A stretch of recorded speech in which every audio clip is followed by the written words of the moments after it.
नमस्कार दोस्तों, ज्ञान कैरियर क्लासेस में आपका बहुत बहुत स्वागत है। मैं अनिल आज आपको इस क्लास में नंबर सिस्टम के बारे में बताऊंगा, जिसको हम संख्या पद्धति बोलते हैं। तो दोस्तों, संख्या पद्धति बेसिकली दो भागों में बांटी गई है। पहले भाग में रियल नंबर, जिसको वास्तविक संख्या बोलते हैं। दूसरे भाग में इमेजिनरी नंबर, जिसको हम काल्पनिक संख्या के नाम से जानते हैं।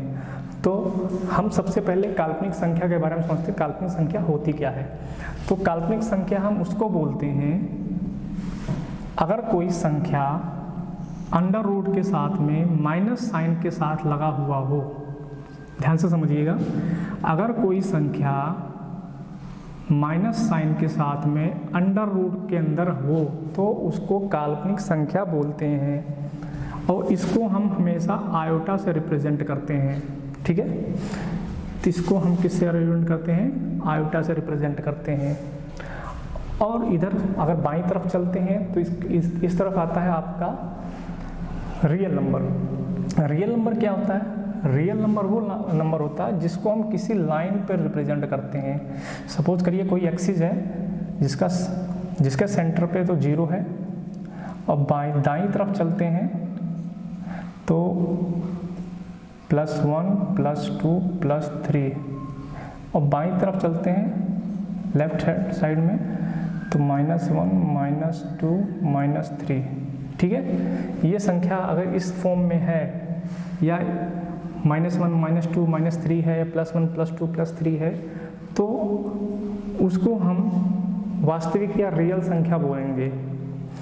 अब यहाँ एक चीज़ ध्यान देने वाली बात है, क्या ऐसा हो सकता है कि वास्तविक संख्या और इमेजिनरी संख्या या काल्पनिक संख्या का मिला जुला भी कुछ हो सकता है क्या? तो बिल्कुल हो सकता है। अगर हम यहाँ देखें तो एक तरफ तो रियल नंबर है, एक तरफ इमेजिनरी नंबर है। इन दोनों का योग, अगर हम रियल नंबर का मान लो, हम सपोज करो रियल नंबर कोई संख्या ए ले लें, इमेजिनरी संख्या क्योंकि आयोटा की फॉर्म में होता है तो ये इमेजिनरी नंबर बोली जाएगी। इसको आयोटा की फॉर्म में ले लें तो इसको क्या बोले? आयोटा की फॉर्म में है बी और रियल नंबर के साथ में ए है, तो इसको क्या बोलेंगे? इसको बोलेंगे कॉम्प्लेक्स नंबर। कॉम्प्लेक्स नंबर, इसको समृद्ध संख्या बोलते हैं। इसको समृद्ध संख्या बोलते हैं, और इसको डिनोट कर दो जेड से। ठीक है, तो ये एक फॉर्मूला है। अगर कोई इस फॉर्म के अंदर में, मतलब कि वो यहाँ पे ये 3 हो सकता है, बी आपका 4 हो सकता है, तो कुछ ऐसा होगा 3 + IB। अगर इस फॉर्म में कोई संख्या है तो उसको क्या बोला जाएगा? उसको कॉम्प्लेक्स नंबर बोला जाएगा।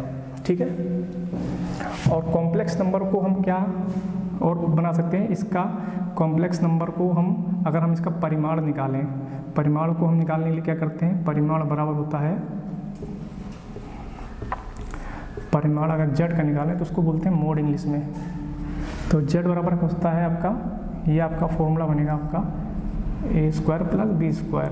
अगर आपका सवाल में ये आ जाए कि कोई संख्या दी हुई है, ठीक है, इस संख्या का परिमाण निकालिए, तो सीधी सी बात है, a की जगह पे 3 है, b की जगह पे यहाँ पे 4 था, सॉरी, b की जगह पे 4 है, तो इसका z मोड कितना आ जाएगा? 3 का स्क्वायर + 4 का स्क्वायर, मतलब ये 9 + 16। ठीक है, ये हो गया आपका 25, आंसर में है 5। तो इसको इस तरीके से निकालेंगे। ठीक है, ये तो बात होगी समृद्ध संख्या की, जहाँ पे हम इसका परिमाण सवाल में अक्सर पूछा जाता है, इसको बताना बहुत जरूरी था।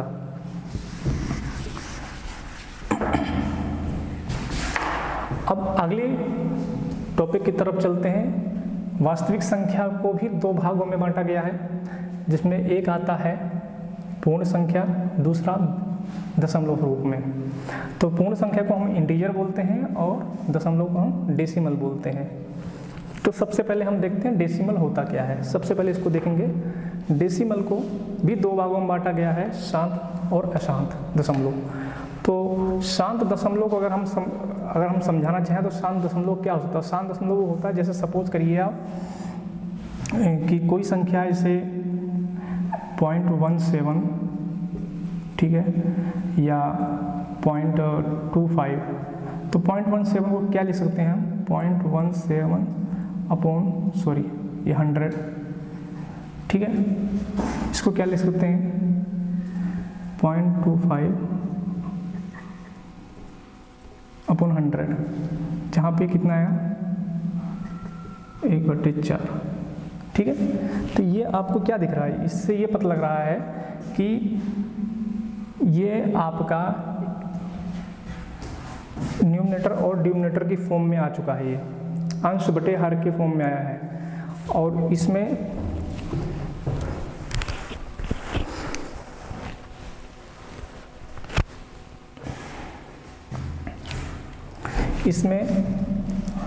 इसको हम ये बोल सकते हैं कि कोई भी संख्या अगर a बटे b की फॉर्म में है, a बटे b के रूप में है, जहाँ पे b 0 के बराबर नहीं है, ठीक है, जहाँ b नॉट इक्वल टू 0, तो वो संख्या शांत दशमलव कहलाएगी, ठीक है। और इसी को ही हम प्राइम नंबर बोलते हैं, इसी को ही हम क्या बोलते हैं, प्राइम नंबर, ठीक है। ये आपका प्राइम नंबर हो गया।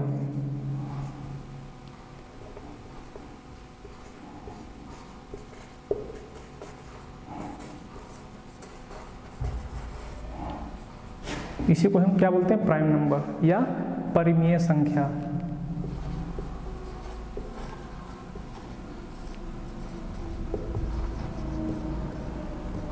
तो परिमेय संख्या का मतलब ये है, शांत दशमलव से हम समझ पा रहे हैं कि ये परिमेय संख्या है।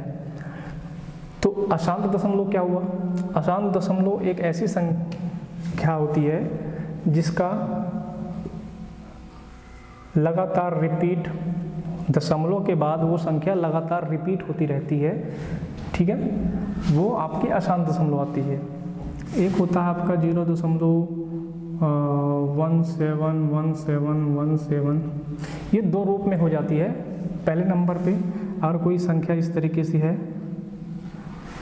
जिसमें लगातार सेम संख्या दशमलव के बाद रिपीट हो रही है, और दूसरे नंबर पे आता कोई संख्या 2 या 3 डिजिट की फॉर्म में हर बार रिपीट हो रही है और ये लगातार चली जा रही है, तो ये अशांत, मतलब इसका कोई अंत ही नहीं है, तो ये अशांत दशमलव के अंदर में आएगी। तो 0.06 का मतलब ये हुआ, 0.0666 का मतलब ये हुआ कि ये संख्या लगातार रिपीट हो रही थी। इसका मतलब ये हुआ कि इसको हटा के यहाँ पे एक बार लगा दिया और इसका मतलब होता 6/9, ठीक है, यहाँ पे कट गया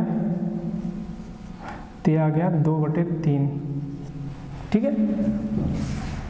और दूसरे तरफ देखेंगे तो हम एक संख्या आती है ये 0.1717, इसमें भी रिपीट हो रहा है, इसको क्या लिखते हैं, इसको लिख सकते हैं 0.17 का बार, मतलब 99। तो ये भी एक न्यूमरेटर और डिनोमिनेटर की फॉर्म में आ गया है। तो हम इसको भी बोल सकते हैं कि ये परिमेय संख्या है, तो हाँ बिल्कुल बोल सकते हैं परिमेय संख्या है। तो अशांत दशमलव में भी देखा जाए तो एक परिमेय संख्या है जब आपका रिपीटिशन सेम हो।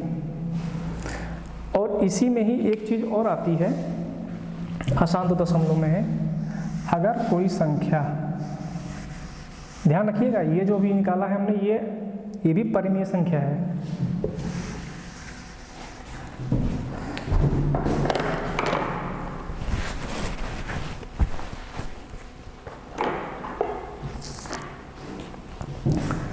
अब इसी में ही एक और आता है कि अगर कोई संख्या 0.13756 इस तरीके से चल रही है, ठीक है, तो क्या वो परिमेय संख्या है? नहीं, बिल्कुल नहीं। इस तरीके की जो संख्याएं होती हैं वो परिमेय संख्या नहीं बल्कि अपरिमेय संख्या होती हैं। ये अपरिमेय है। अपरिमेय कौन सी होती हैं? अपरिमेय √3 हो गया, √5 हो गया, पाई हो गया, ये सभी अपरिमेय होती हैं। तो हम यहाँ क्या देख पा रहे हैं कि परिमेय वो होती हैं जो a बटे b की फॉर्म में होती हैं, जिनमें b 0 नहीं होता है, वो परिमेय होती हैं। जो अशांत होती हैं, जिनका कोई लिमिट नहीं होता, वो एक सीरीज में चली जा रही हैं आगे इनफाइनाइट टाइम पे, तो वो अपरिमेय संख्या होती हैं। ठीक है, अब हम आते हैं इधर, ये हमने पढ़ लिया यहाँ पे शांत दशमलव। अब आते हैं हम इंटीजर की तरफ। इंटीजर क्या होते हैं? इंटीजर अभी हमने थोड़ी देर पहले पढ़ा था, इंटीजर वास्तविक संख्या, रियल संख्या क्या होती है। तो इंटीजर को भी हमने देखा तो दो भागों में बांटा गया है, नेगेटिव और पॉजिटिव। ठीक है, नेगेटिव वो होती है जैसे -1 हो गया, -2 हो गया, -3 हो गया, -4 हो गया, ये तो नेगेटिव नकारात्मक संख्या होगी। धनात्मक होगी 1 2 3 4, ये सारी धनात्मक संख्याएं हैं।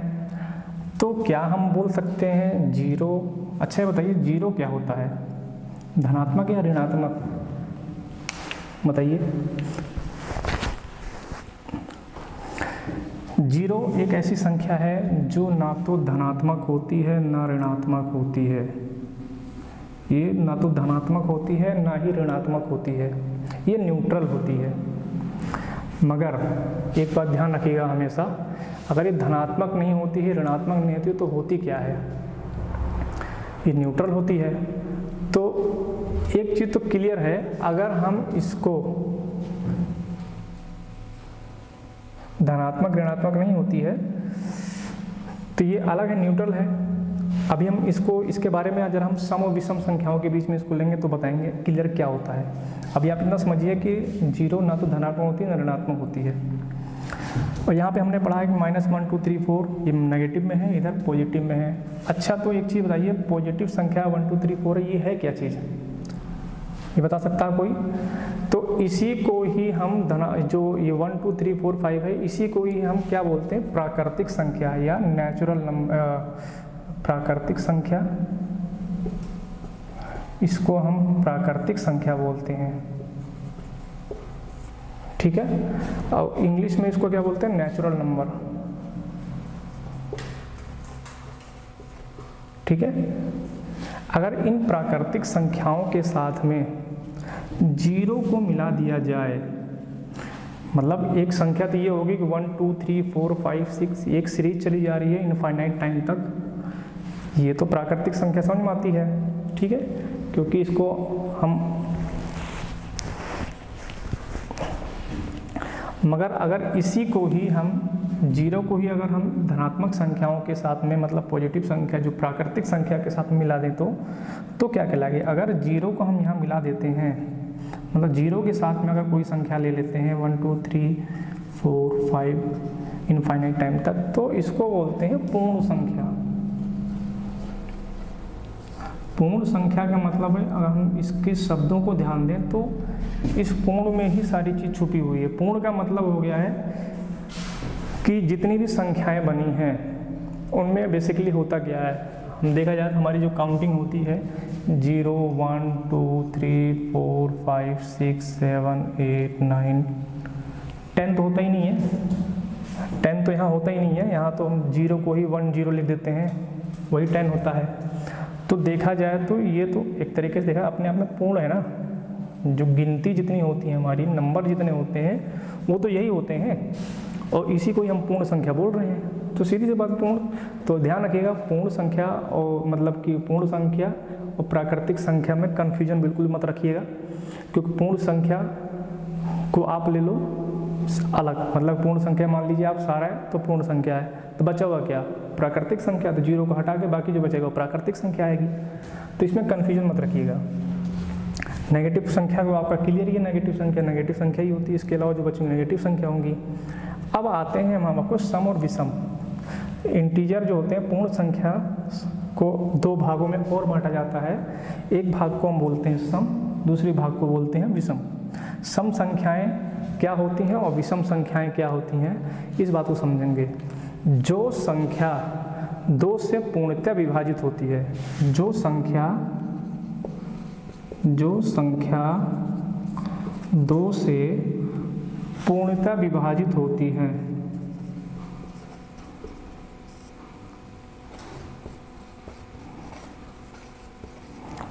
जो संख्या दो से विभाजित होती हैं वो संख्याएं इवन कहलाती हैं। तो इसको समझिएगा। अब इसको कैसे समझें? कोई भी संख्या आप ले लीजिए, 4 ले लीजिए आप, 4 को 2 से करेंगे तो 2 आएगा। 8 को ले लीजिए, 2 से करेंगे तो 4 आएगा। 16 ले लीजिए, 2 से करेंगे तो 8 आएगा।